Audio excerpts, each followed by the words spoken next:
It's the EP Podcast. Evergreen Park.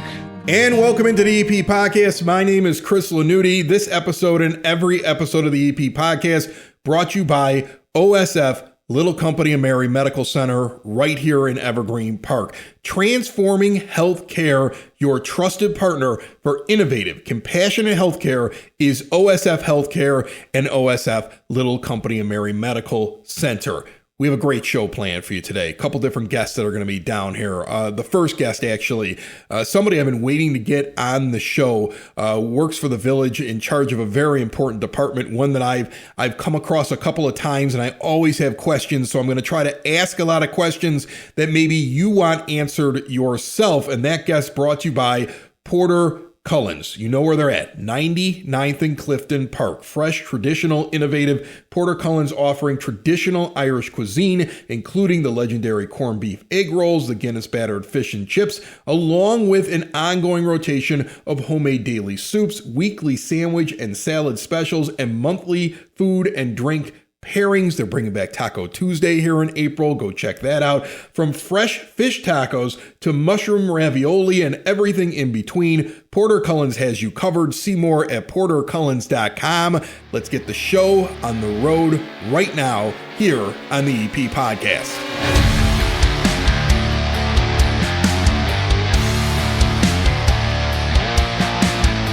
Joining me now on the EP Podcast, we have a special guest, first-time guest. He is the commissioner of Evergreen Park's building department, Hugh McGivern. How are you? I'm very good, Chris. How are you? Welcome to the show. Thank you very much. I'm looking forward to it. Oh, God, I'm looking forward to this because I got to be honest with you. I've, as a homeowner for 20 years in Evergreen Park, who then last fall sold the house. Right. Okay.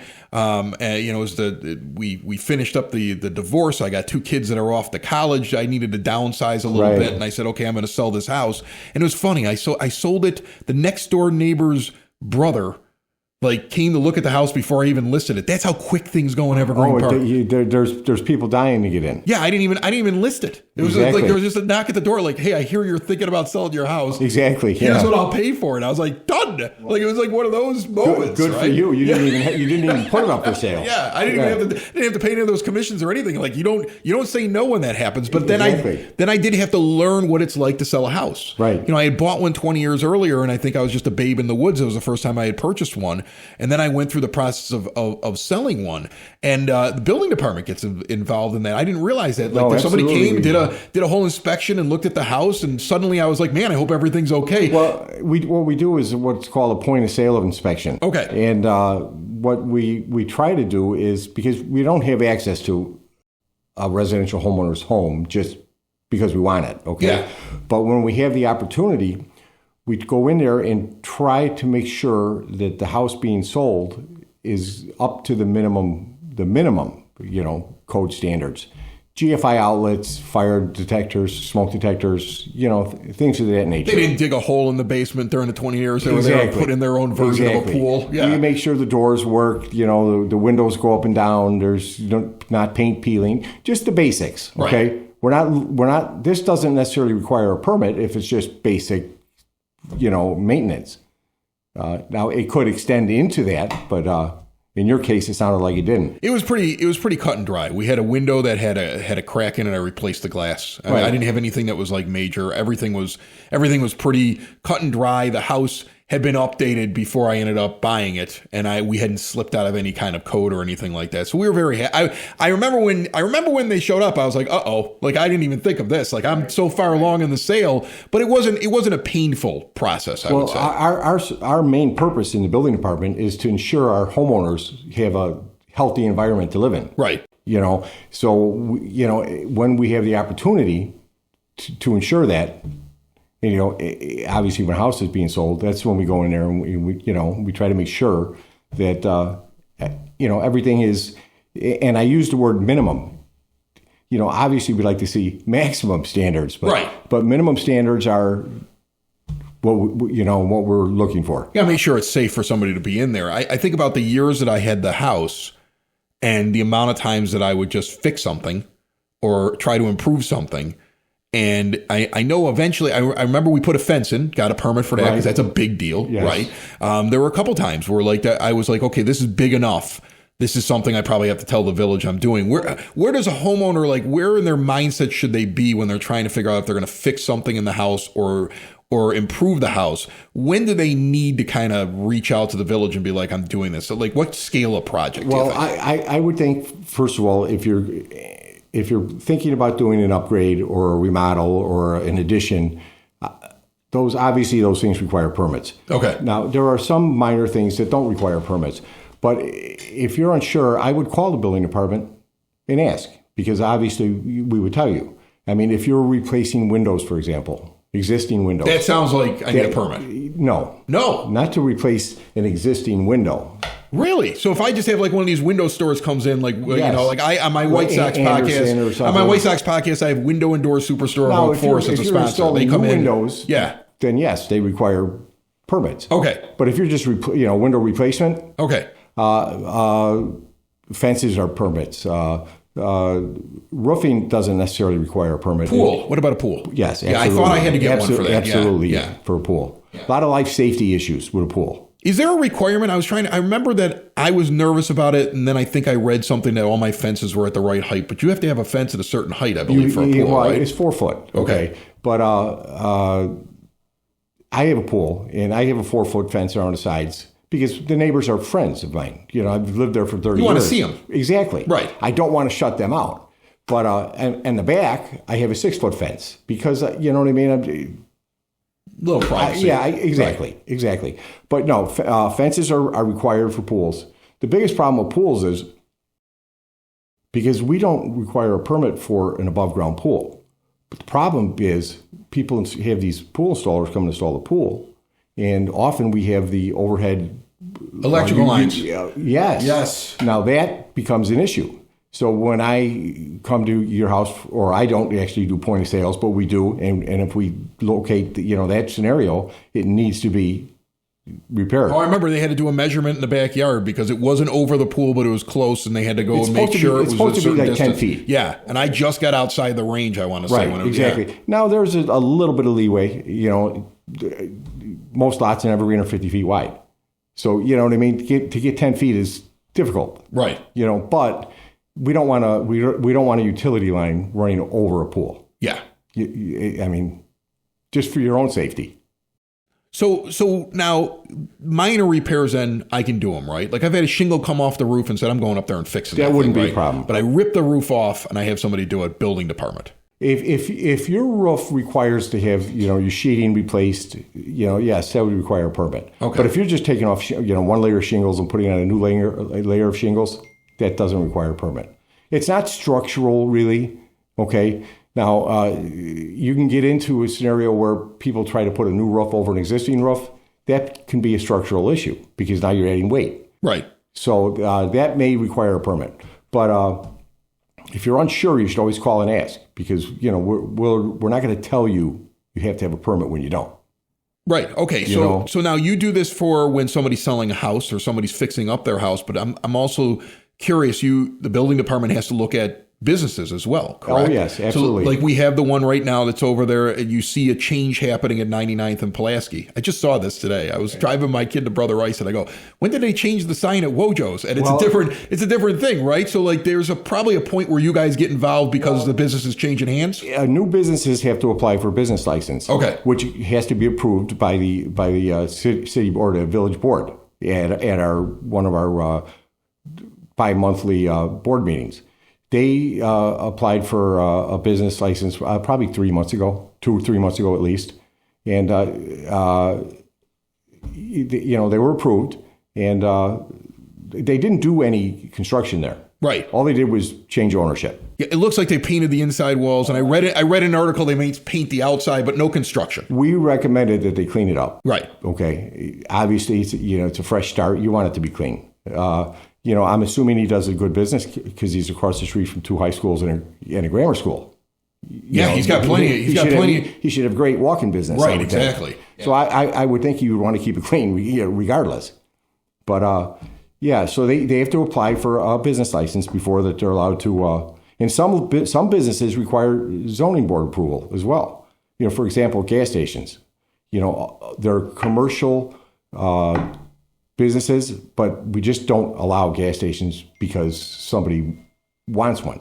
It has to be submitted. It has to be approved. We have to look at the locations and the soil samples and all kinds of things like that. So certain businesses do require to go, of course, to the zoning board.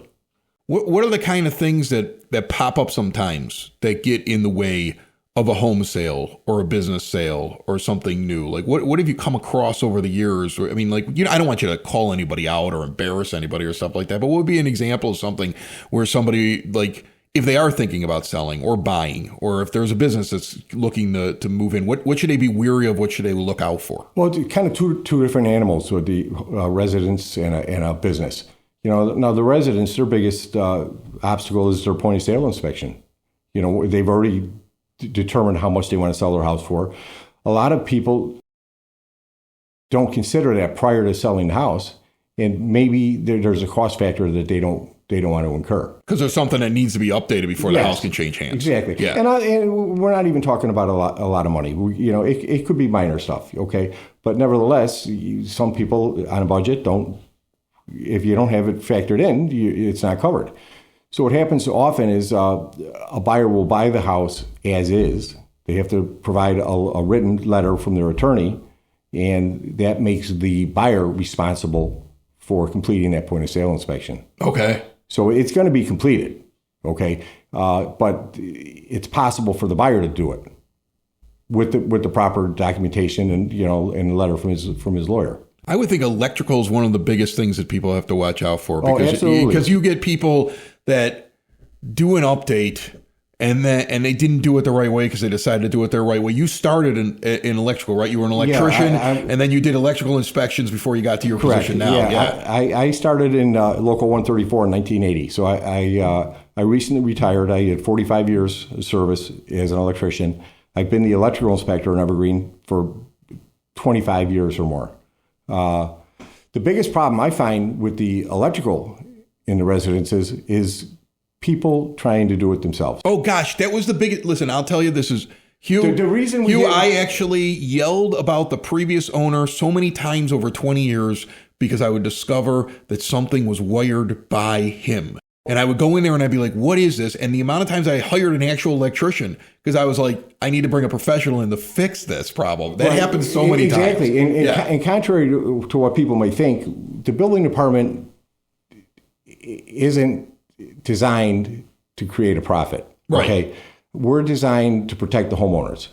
Okay. Now there are fees associated with that because we have inspectors, make trips, and there are things that need to be done. There's paperwork, there's administrative things, But like I said, the main function is to protect the homeowners. And like I said, the biggest problem I find is the do-it-yourselfers. Okay. And the other thing is, over the course of the last 20 years, maybe not even 20, there's been so many upgrades, in technology. I mean, Evergreen Park, as a general rule, is probably, the average home is 50, 60 years old. 50 years ago, there were no garbage disposals. There was no dishwashers. There were, there's so many new things. For example, even a modern vacuum these days draws almost 15 amps. Yeah. Which in many cases is going to overload your circuit in your house. Yeah. Just on the startup. In the 20 years I was there, I had a whole new electrical, like the whole new breaker box put in at one point. I had to upgrade, yeah. You got to be careful because a breaker box doesn't solve your interior issues. Okay. Having a good brand new breaker box is wonderful, but you need to look beyond that so much. You need to look into your branch circuiting out, and you know what I mean? Like I said, kitchens, for example, have so many modern appliances. 50 years ago, there was one circuit in the kitchen. And pipes deteriorate. I learned that in the time that I was there too. Well, they eventually, they start to deteriorate in your kitchen, and now all of a sudden you got to replace some things in the walls. I've had different things. I mean, over 20 years, I'm telling you. Right now, I'm renting as I'm looking for the next place that I want to move into here at Evergreen Park, and I'm trying to find the right place. But that 20 years of home ownership, there was a moment when I got out of the house and I was like, whew. I'm going to enjoy a couple of months and not having to worry about something breaking. Exactly. Well, this is an opinion, but whenever you have an opportunity to upgrade or fix or repair something, like if your walls are being open for, a new kitchen or a bathroom, it would be foolish not to just do everything. Do everything. Yeah. Because you know what? You hate to go through a bathroom, and a big issue is in the plumbing is the drains. Once you start taking those old pipes apart and you put that new fitting on, inevitably those things always leak. Yeah. And then your new cabinets are in, it's done. Now you got to take it out again to fix it. So, I mean, it's not necessary in all cases, but I mean, you'd be foolish not to look into it. So when people are thinking in Evergreen Park of doing an upgrade, think of calling the building department, find out whether or not you need a permit. Is there a way if somebody's in, like, let's say a dated house and they're thinking about selling or something like that, before that point where you guys come walking in the door, is there a way where they can find out, like, hey, what are the standards? How do I know more about my home? Because I think that a lot of homeowners, they just don't understand it all until it all of a sudden is thrown in their face. Like, hey, by the way, these 5 things need to be fixed. Well, our municipal codes are on our website. Oh, okay. So you could always go on our village website. You can look all this up. You can look it all up. But again, the codes are constantly upgrading and changing. Now, it's difficult to be an inspector in an established area. The main reason being is because you can't take, for example, a 2024 code and apply it straight across the board to a 50 or 60-year-old house. It would never work. It would never work. Yeah. The houses would be vacant.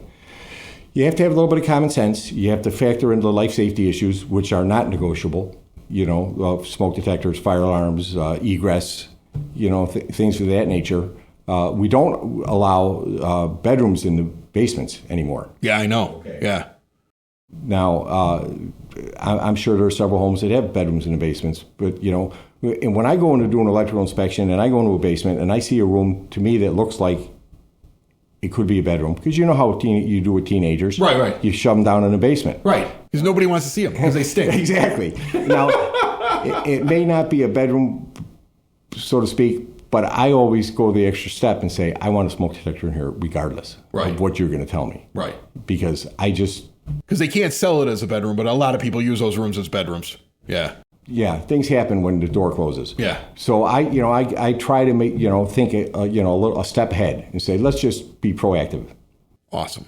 Hugh McGivern's over there at the building department. He's the commissioner. He's been doing good work for Evergreen Park for many, many years. And the first time we ever had a conversation, I showed up late for a playoff bowling matchup. In which my team pulled it out over his, and I was worried he wasn't going to come on the show. So I still appreciate you stopping by. It took me a few days to get over it, actually. Thanks so much. It was a pleasure, Chris. Thank you. Building relationships, supporting the community, and service.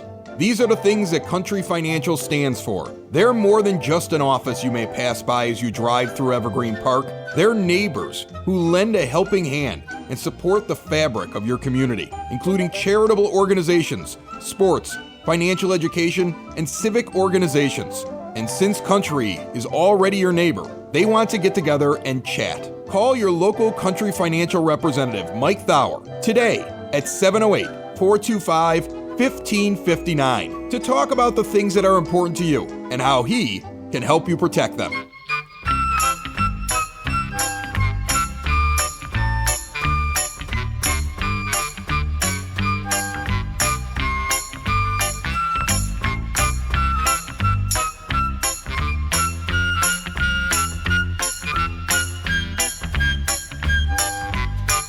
It is now time for your EP podcast, Word on the Street, brought to you by Spoken Vine Wine Bar and Bottle Shop, northeast corner of 95th and Kedzie. An amazing menu, a great lunch menu, great dinner menu, a great place to hang out with friends and family, to meet people, to meet new people.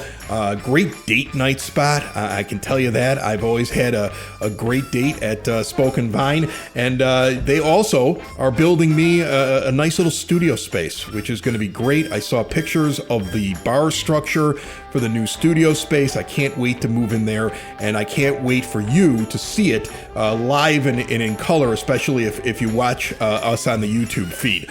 Check out everything that Spoken Vine is doing, including all their wine tasting events this month and beyond at SpokenVineWines.com. The Village of Evergreen Park is offering the Hometown Heroes Banner Program to honor current and former residents who have served or are currently serving in a branch of the military. You can learn how to secure your banner on the Village website. You can also, if you're a resident or business and you want to support the annual tradition of the Independence Day Parade, pull banners that will be at Kedzie and 95th and an area there for about 4 weeks, early June to early July. You can also sign up to get those banners as well. Those are paid for because they're going to have the name of your business or whoever sponsored the banner on the banner. Great advertising thing for you.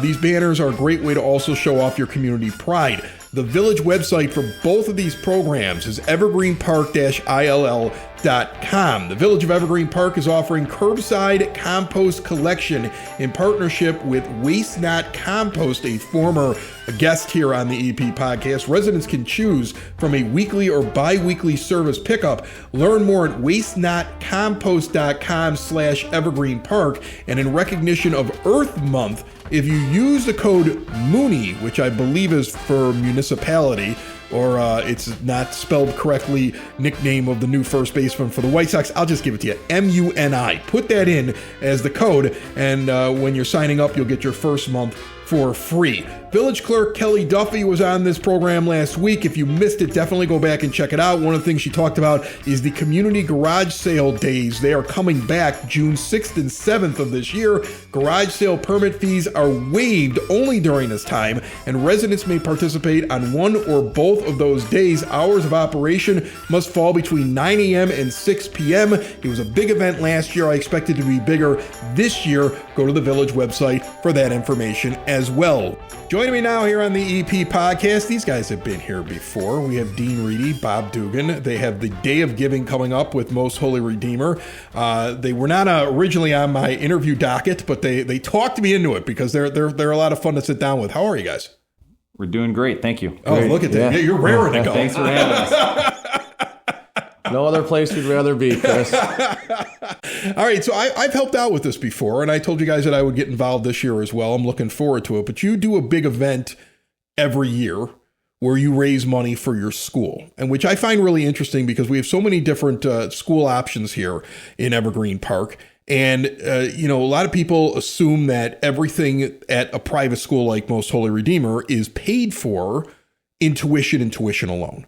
And, as somebody who's had kids over Most Holy Redeemer, if that were the case, I would imagine my tuition bill would be twice as big. It seems like they've been able to keep it in a very good range, and I haven't seen major jumps. And I've had kids, like my oldest started there in preschool, and she's 20 now at the University of Illinois. So I've been in the Redeemer family for a long time. So what you guys do, and you're one of many fundraising groups, but you guys raise money, correct me if I'm wrong, to try to supplement, to try to keep that down, to try to give improvements. Take me through what you do. Yeah, so essentially the MHR School Foundation is an endowment, and it's dedicated towards supporting the school's operating budget. And whether or not there's a deficit, which when we first started it, that's what we were dealing with, and we needed to kind of plug that gap. To the point where we were able to get the school kind of in a healthy position financially, and then we were able to use those funds, or the school was able to use those funds at their discretion towards educational purposes, technology. So the school really kind of uses it based on their needs, but the endowment is a separate entity altogether from the church, the archdiocese, and it's dedicated solely towards supporting the school operating budget. Bob, I would think that every once in a while you guys have a pet project that you wish the money would be used for. Is it tempting to sit there and say, we'll give you this as long as you fix this one thing here? Or do you defer essentially to the school to kind of figure out what they need it for? Yeah, I think we all have some good ideas for where the money can be spent, but we tend to lean on the principal and the priest. They're the eyes and ears of the place, so they tend to lead us down that path of what's the low-hanging fruit or what's the squeaky wheel that needs to be addressed. And sometimes it's not sexy. It could be a roof, and you just, you support them that way financially, or sometimes can be something cool like a STEM lab or something like that. So, but it's a group decision for sure. We had Father Hurley on this show, I want to say, about a month or so ago, maybe a little bit more than that, just to kind of introduce him to everybody. And that's a guy who's doing an awful lot of things over there. I mean, I think if you walk into the church, you see there's been all kinds of different improvements and things that he's done. It's a very different place to kind of go in and go to Mass. And I would imagine he's involved in all aspects. The priest kind of oversees everything going on with the school. What's it like working with him? I'll let you answer that, Dean. I've never met the guy. I got to get over there one of these days. Well, I can tell who goes to church. Supposedly they're open on Sundays. I'll have to check it out one of these days. 8:30 and 10:30 every Sunday. That's right. The doors are always open. They'd love to see you. They have a Saturday afternoon one too, if you want to slide in there. Then, yeah. Dean, what's it like? You got a new principal. You got a new principal too, so it's kind of a new group that you're dealing with. Yeah, we really hit the lotto. We're won the lotto, essentially with the two leaders that we have, running our school and our parish. Father Hurley has a very strong history dating back to Old St. Pat's and Marist High School. So he brings with him, a strong background in, education and running a strong parish.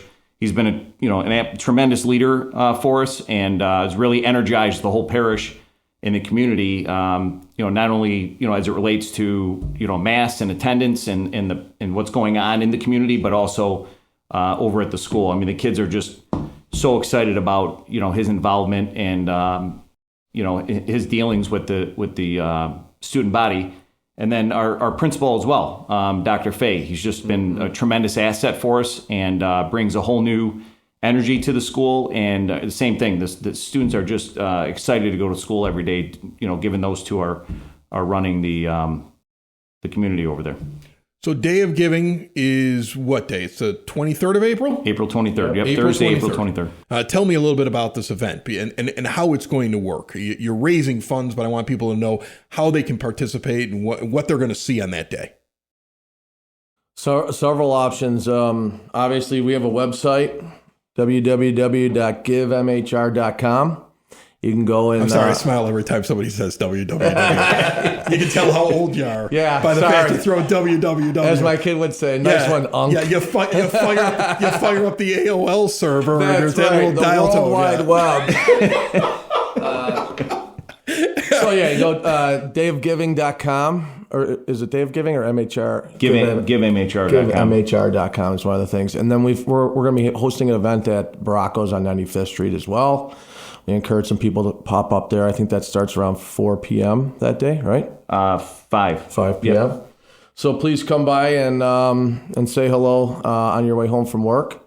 And there's a live stream, right? Are we thinking about doing that? Yes, we are doing. So you're joining us that evening. Yeah, and I've been recruited. Yeah, we're excited to have you back. You were very supportive of us over the last several years of our Day of Giving, and the first year I know we had a great setup over there at Baracco's in terms of what we were able to do for live streaming. So we're going to do it a little later in the evening from like 7 to 8, and you obviously are going to join us and interview not only some of the board members for the school foundation, but also Father Hurley, Dr. Fay, Mayor Burke, as well as some of the other families, and just kind of get an idea as to why Redeemer is important to them. Yeah, you think that I'm going on like this is hard for me to do. I look forward to live stuff. I wish I could always be live. The worst thing here, I'll let you in on a secret. I do these interviews like you guys are here, right? We're gonna have a good time. We're having the interview. Then you leave. Then I gotta listen to it again. And I gotta put it together for the podcast. I miss the live stuff. I'm looking forward to the 23rd, right? Because then I can just say something, and then if it wasn't funny, I don't have to go back and listen to it. Well, this is at Baracco's at the bar, so you might want to do a 3-second delay just in case. Who knows who might be there? Who might be up there? Can you give me a couple of examples, things that you guys in the last couple of years have been able to raise money to help out with, or is it just basically a giant hodgepodge of like they go, hey, look, we need this, you give them the cash, and then they're going out and just buying a lot of the essentials? Well, I would say, and Bob kind of alluded to this earlier in the podcast here, but the first year was really, a huge success for us. We were able to raise well north of $100,000, and $75,000 went towards the school roof project. So we had a real need for, there were some issues with the roof and it was leaking. And so we knew that was in high demand. So we supported the school from that standpoint. The following years have just been, primarily going towards, educational purposes. That in the school's been very appreciative, and it's helped them kind of address some issues that they were dealing with, updating some textbooks and some other technology things.